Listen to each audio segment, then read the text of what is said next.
सियावर रामचंद्र की जय, उमापति महादेव की जय, पवन सुत हनुमान की जय, भक्त तुलसीदास की जय। श्री रामचरितमानस में आज वह प्रसंग हम आपको सुना रहे हैं जब नारद जी भविष्यवाणी करके हस्तरेखा देख के बता के मां पार्वती को चले जाते हैं। उसके आगे का प्रसंग हम बता रहे हैं। इस प्रकार हिमालय और मैना दोनों लोग आपस में वार्ता कर रहे हैं। अब जो तुम्हें सुखा पर ने हो तो बस जाय सिखावन देहो, करे सो तपु जहि मिलहि महेशु, पायन मिटी कलेसु। नारद बचन सगर्भ सहेतु, सुंदर सब गुण निधि वृष केतु।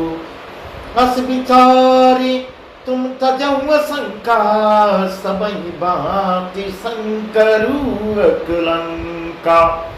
इस प्रकार कह रही हैं, यदि तुम्हें कन्या पर प्रेम है, यदि तुम्हें कन्या पर प्रेम है तो जाकर उसे यह शिक्षा दो। ऐसा हिमवान कह रहे हैं, उसे यह शिक्षा दो कि वह ऐसा तप करे जिससे शिव जी मिल जाए, दूसरे उपाय से यह क्लेश नहीं मिटेगा। नारद के वचन रहस्य से युक्त और सकारण है और शिव जी समस्त सुंदर गुणों के भंडार हैं।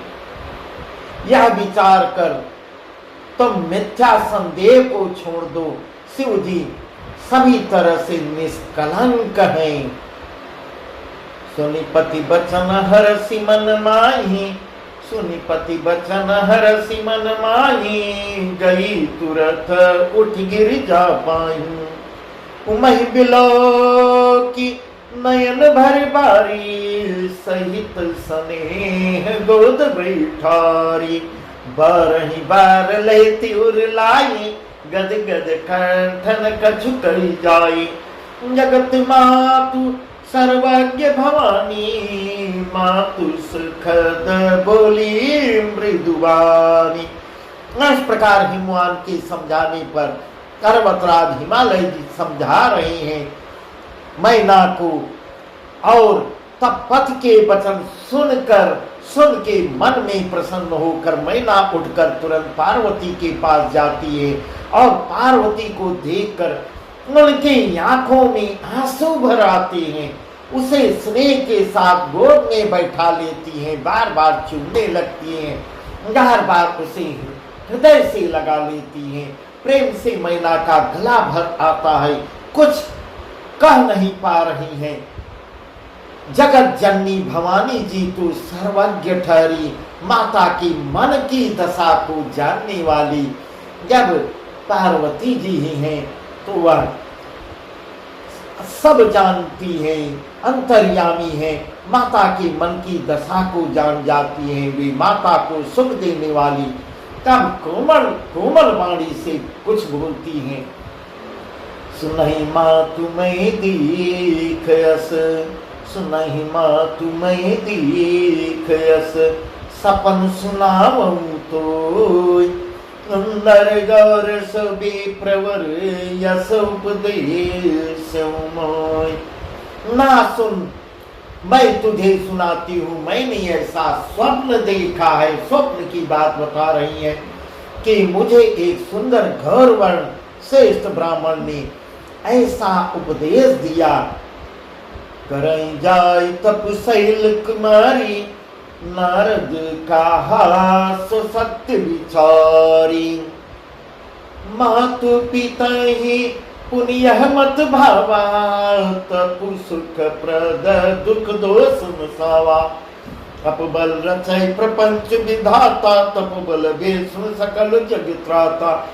तप बल शंभु करहि संगारा, तप बल से सुधरई महिभारा।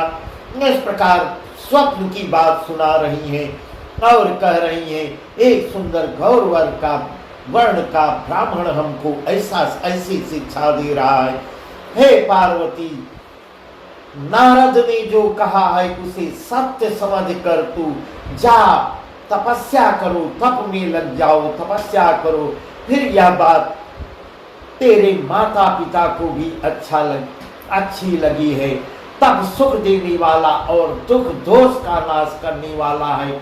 तब के बल से ब्रह्मा संसार को रचते हैं और तब के बल से ही विष्णु सारे जगत का पालन करते हैं।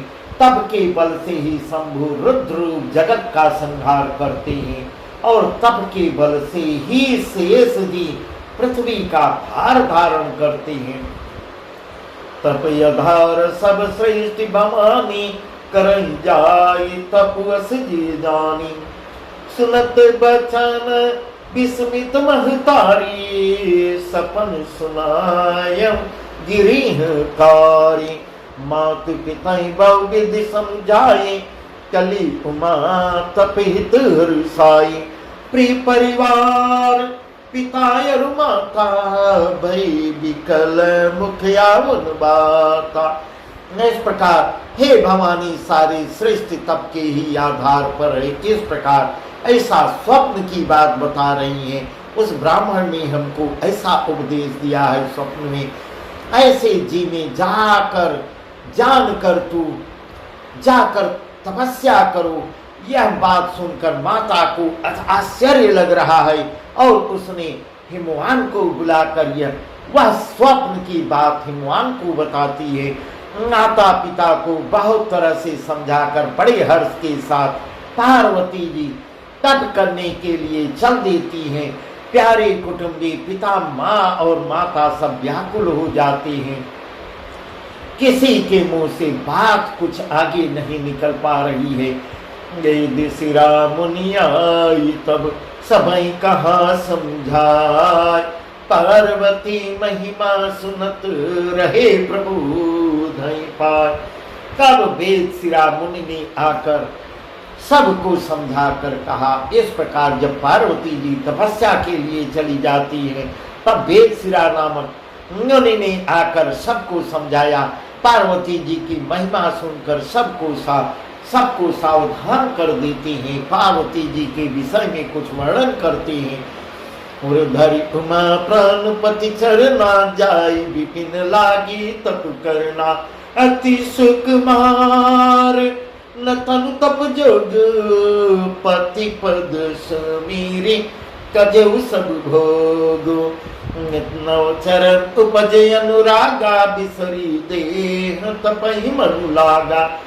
संबत सहस मूल फल खाए, सागु खाए सतवर्ष गवाए।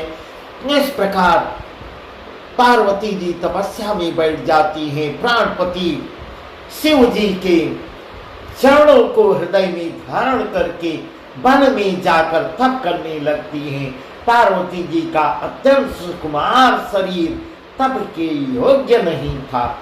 ऐसा वर्णन तुलसीदास जी कर रही हैं कि पार्वती जी का सुकुमार शरीर तपस्या के योग्य नहीं था, तो भी पति के चरणों का स्मरण करके उन्होंने सब भोगों को तज दिया है। नित नव चरण उपजे अनुरागा, बिसरी देह तपई मनु लागा। संबत सहस नील फल खाए, साग खाए सतवर्ष गवाए। स्वामी के चरणों में नित्य नया अनुराग उत्पन्न होने लगता है और तप में ऐसा मन लग जाता है कि शरीर की सारी सुध बुध भूल जाती है। 1000 वर्ष तक उन्होंने मूल और फल खाए, फिर 100 वर्ष साग खाकर उन्होंने बिताया है। कछु दिन भोजन बारी बतासा, किए कठिन कछु दिन उपवासा। बेल पाती मही परे सुखाई, 3 सहस्र संवत सोई खाई। कुछ दिन जल और वायु का भोजन किया है और फिर कुछ दिन कठोर उपवास किए हैं। जो बेल पत्र सूख कर पृथ्वी पर गिरते थे, 3000 वर्ष तक उन्हीं को खाई है, उन्हीं से अपनी तृप्ति कर रही है, वही उनका आहार था। पुनि परिहरे सुखाने ऊपर ना, पुनि परिहरे सुखाने उपरना महिनाम तब भयउ अपरना देखियो मही तप खीन शरीरा ब्रह्म गिरा भय गगन गंभीरा। फिर सूखे पर पत्ते भी छोड़ देती है, वह सूखे पत्तों को जो खा रही थी उसको भी उसका भी परित्याग करके पार्वती, तब पार्वती का नाम अपर्णा हुआ। उसी दिन से उनका नाम अपर्णा कहा गया है। तब से उमा का शरीर इतना कमजोर हो जाता है, क्षीण देख कर आकाश से गंभीर आकाशवाणी होती है, ब्रह्मवाणी होती है। इस प्रकार ऐसा वर्णन कर रहे हैं। भयं मनोरथ सुफल तव, भयं मनोरथ सुफल तव सुन गिरिराज कुमार। गयं मनोहर सुफल तव सुन गिरिराज कुमार। परिहर दुसह कलेश सब अब मिली है त्रिपुरार, अब मिली है त्रिपुरार। इस प्रकार आकाशवाणी होती है, ब्रह्मवाणी होती है। हे पर्वतराज की कुमारी, हे पर्वतराज की कुमारी, सुन तेरा मनोरथ सफल हुआ। इस प्रकार ऐसी सुंदर आकाशवाणी होती है। तू अब सारे असह्य क्लेशों को, कठिन तप को त्याग दो। जिस तपस्या को कर रही हो, तुम्हारी तपस्या पूरी हो चुकी है, उसको अब त्याग दो। अब तुझे शिव जी मिलेंगे, अवश्य मिलेंगे। ऐसी सुंदर ब्रह्मवाणी होती है। हस्तप काहुन कीन भवानी भय अनेक धीर मुनि ज्ञानी। अब उर्धरम ब्रह्म बरवानी सत्य सदा संतत सुचिगानी। आवै पिता बुलावन जबहि हट परिहरी घर जायो तबहि। मिलहि तुम्हि जब सप्त ऋषि सा जाने हूँ तब प्रमाण बगीसा। इस प्रकार ऐसी आकाशवाणी ब्रह्मवाणी होती है, जिसको सुनते हे भवानी धीर मुनि और ज्ञानी बहुत हुए हैं, पर ऐसी कठोर तपस्या किसी ने नहीं किया। अब तू इस श्रेष्ठ ब्रह्मा की वाणी को, इस ब्रह्मा की वाणी को सदा सत्य और निरंतर पवित्र जानकर अपने हृदय में धारण कर। इस प्रकार की ब्रह्मवाणी आकाश से होती है। जब तेरे पिता बुलाने को आवे, तब हठ छोड़कर घर को अवश्य चली जाना, घर चली जाना। और अब तुम्हें सप्तर्षि मिले, जब तुम्हें सप्तर्षि मिले, तब इस वाणी को ठीक समझना। मिलहि तुम्हें जब सप्तऋषि सा, सप्तर्षि ऋषि, 7 ऋषि जब इस प्रकार आके मिले, तब जो है इस प्रमाण को सत्य समझना, इस वाणी को ठीक समझना। इस प्रकार की आकाशवाणी हो रही है। सुनत गिरा विधि गगन बखानी, पुलक गात गिरजा हरुसानी। उमा चरित सुंदर मय गावा, सुनम संभ कर चरित सुनावा। जब ते सती जाय तनु त्यागा, जब ते सती जाय तनु त्यागा। तब ते शिव मन भयउ विरागा। जपहि सदा रघुनायक नामा, जहत सुनहि राम गुण ग्रामा। इस प्रकार आकाश से कही हुई ब्रह्मा की वाणी को सुनते ही पार्वती जी प्रसन्न हो जाती हैं और अप्रसन्न होती है और हर्ष के मारे उनका शरीर पुलकित हो जाता है। याज्ञवल्क्य जी भरद्वाज से कह रहे हैं, याज्ञवल्क्य जी भरद्वाज को कथा सुना रहे हैं और कह रहे हैं, मैंने पार्वती का सुंदर चरित्र सुनाया, अब शिव जी का सुहावना चरित्र सुनो भरद्वाज जी। इस प्रकार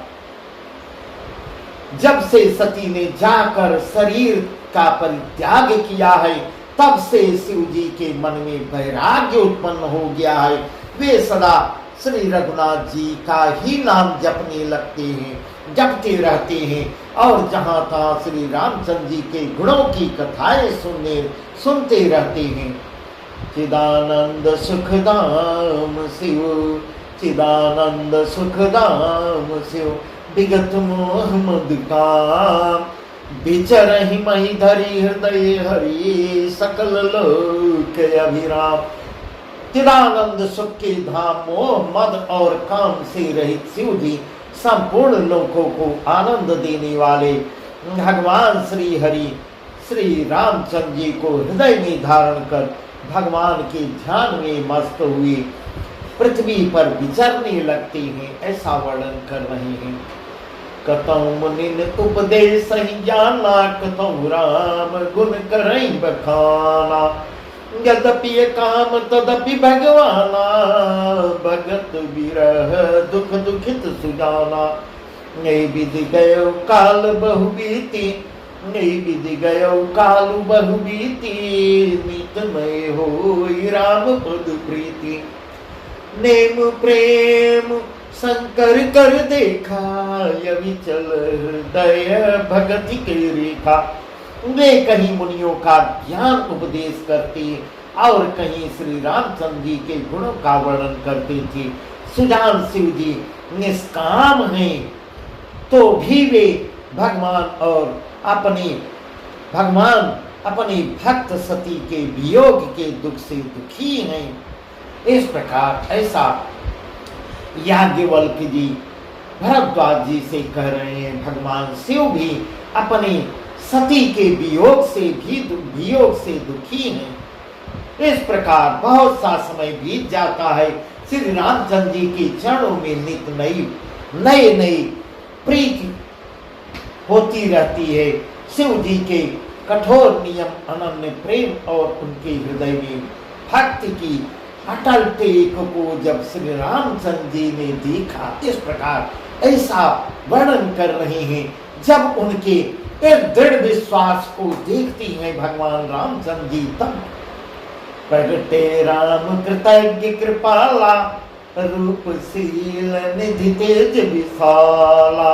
प्रगटे राम कृतज्ञ कृपाला, रूपशील निधि तेज विशाला। गौ प्रकार शंकर सराहा, तुम बिनु व्रत को निर्वाहा। गौ विधि राम शिव समझावा, पार्वती कर जन्म सुनावा। अति पुनीत गिरजा कई करनी, बिस्तर सहित कृपा निधि बरनी। तब कृतज्ञ उपकार मानने वाले कृपाल रूप और शील के भंडार महान तेज पुंज भगवान श्री राम प्रकट हो जाते हैं। उन्होंने बहुत तरह से शिव जी की सराहना की और कहते हैं, हे महादेव, हे शिव, आपके बिना ऐसा कठिन व्रत कौन निर्वाह कर सकता है। श्री रामचंद्र जी ने बहुत प्रकार से शिव जी को समझाया और पार्वती का जन्म सुनाते हैं।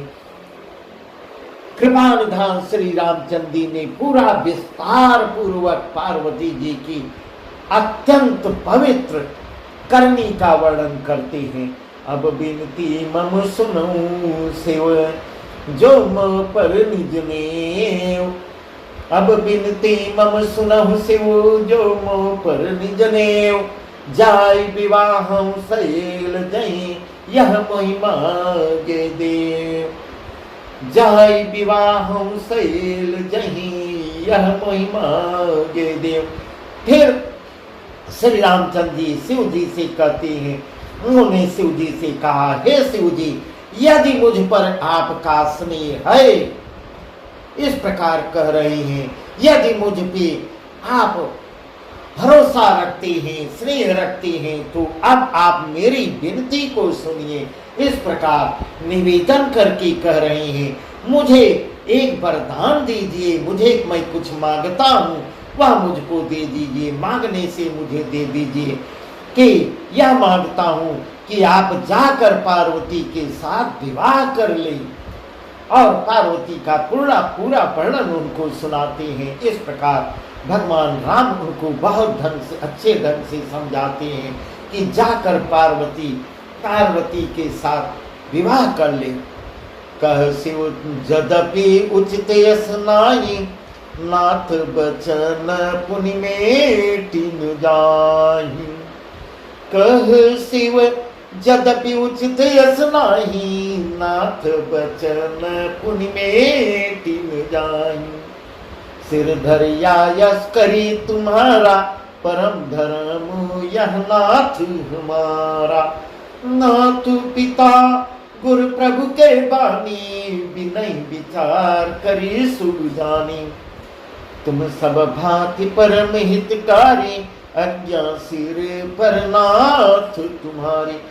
ऐसा जब श्री रामचंद्र जी कहते हैं, आदेश देते हैं, कहते हैं, विनय करते हैं, मांगते हैं, सब वर्णन तुलसीदास जी कर रहे हैं, मांग भी रहे हैं, आदेश भी दे रहे हैं, निवेदन भी कर रहे हैं, कह रहे हैं, समझा रहे हैं, कह रहे हैं शिव जी ने। तब शिव जी कहते हैं, यद्यपि हे प्रभु ऐसा उचित नहीं है, परंतु स्वामी की बात, आप मेरे स्वामी हैं, स्वामी की बात भी तो मेटी नहीं जा सकती। आपका आदेश, आप निवेदन नहीं, आप आदेश करें, आदेश करते हैं, वह मेटा नहीं जाता। हे नाथ, मेरा यही परम धर्म है कि मैं आपकी आज्ञा को सिर पर रख कर उसका पालन करूं। इस प्रकार के उत्तर भगवान शिव देते हैं उनको। माता पिता गुरु और स्वामी की बात को बिना विचारे ही शुभ समझकर मान लेना चाहिए, ऐसा वचन भगवान शिव कह रहे हैं। फिर आप तो सब प्रकार से मेरे परम हितकारी हैं। हे नाथ, आपकी आज्ञा मेरे सिर पर है, मैं आपके आदेश को मानता हूँ। इस प्रकार कर रहे हैं, इसको मैं आपका आदेश मानता हूँ, आपकी आज्ञा मैं सिर पर रखता हूँ। प्रभु तो सुनि शंकर बचना, भक्ति विवेक धर्म जुत रचना। कह प्रभु हर तुम्हार पन रहो, अब उर राखूं जो हम कहो। अंतर्धान भय यस भाकी, शंकर सोई मूर्ति उर राखी। तब ही सप्त ऋषि शिव पही आए, बोले प्रभु अति वचन सुहाए। शिव जी की भक्ति ज्ञान और धर्म से युक्त वाणी को सुनकर, वाणी की रचना को सुनकर प्रभु रामचंद्र जी संतुष्ट हो जाते हैं और बहुत प्रसन्न हो जाते हैं। कहते हैं, हे हर, हे शिव, आपकी प्रतिज्ञा पूरी हो, आपकी मेरा ऐसा आशीर्वाद है, ऐसी मनोकामना है।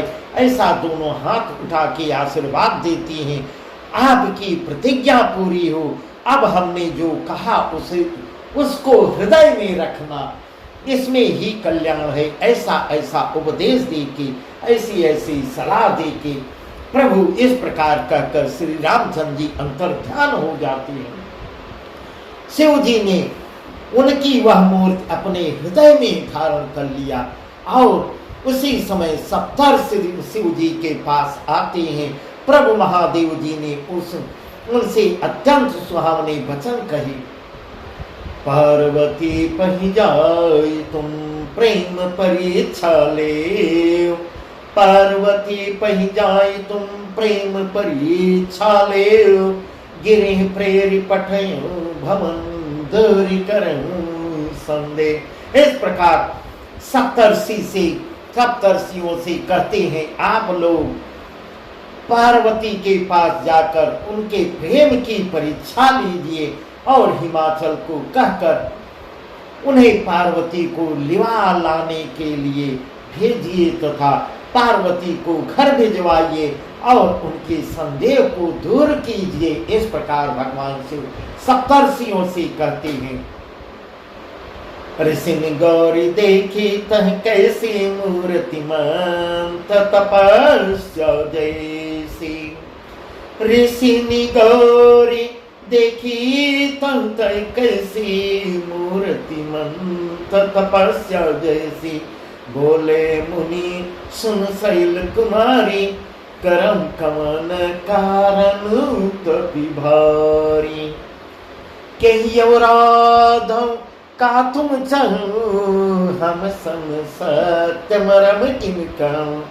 कहत बचन मन अति सकुचाई हंसियों सुनी हमारी जड़ताई। इस प्रकार सप्तर्षियों ने पार्वती जी को देख के कहते हैं नानो मूर्तिमान तपस्या ही हो।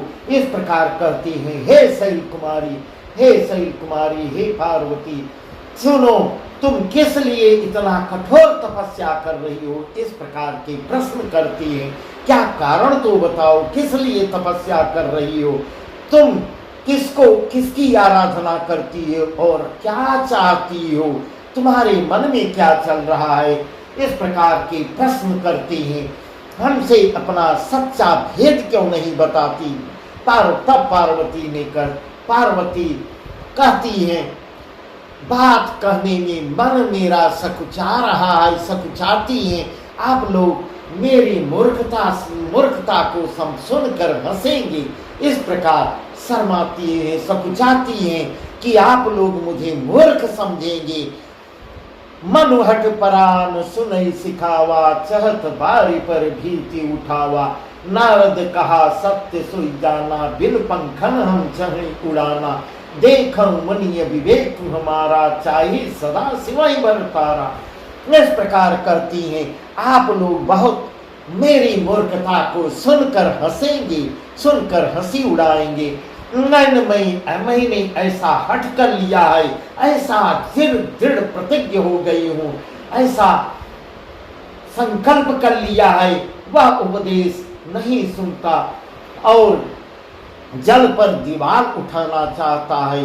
इस प्रकार कह रही हैं। नारद जी ने जो कह दिया उसे मैं सत्य मान कर बिना ही पंख के उड़ना, बिना ही पंख के मैं उड़ना चाहती हूँ।